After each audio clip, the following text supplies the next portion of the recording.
ভয়ের আড্ডাখানা। প্রিয় দর্শকবৃন্দ, আজকে আপনাদের যে ভয়ঙ্কর ভূতের গল্পটা শোনাবো, সেই গল্পটার নাম হচ্ছে নিস্তব্ধ রাতের পুকুর ঘাট। গ্রামের শেষে একটা পুরানো পুকুর। কেউ সন্ধ্যার পর ওদিকে যায় না। লোকজন বলে ওখানে নাকি জলপরি না, ভূত থাকে। এক রাতে রাশেদ ভুল করে সেই পথেই ফিরছিল। হঠাৎ সে শুনল, এই যে, একটু দাঁড়াও। পেছনে তাকিয়ে দেখে সাদা শাড়ি পরা এক মহিলা, চুল মুখ ঢেকে রেখেছে।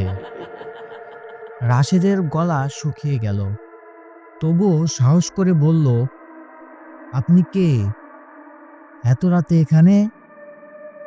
মহিলাটা আস্তে করে মাথা তুলল। রাশেদ দেখল মহিলাটার চোখ নেই, শুধু দুটো কালো ফাঁকা গর্ত। তারপর সে বলল,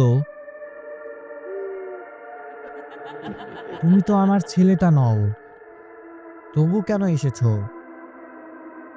রাশেদ দৌড়াতে শুরু করলো, কিন্তু যতই দৌড়ায় পুকুর ঘাটটা সামনে থেকেই যায়।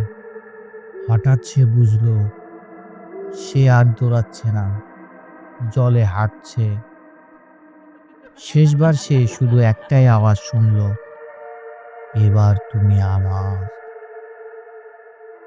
এবার তুমি আমার। পরের দিন সকালে পুকুর পাড়ে শুধু রাশেদের স্যান্ডেল পাওয়া গিয়েছিল। আর রাতে ওখানে কেউ গেলে শোনা যায়, এই যে, একটু দাঁড়াও।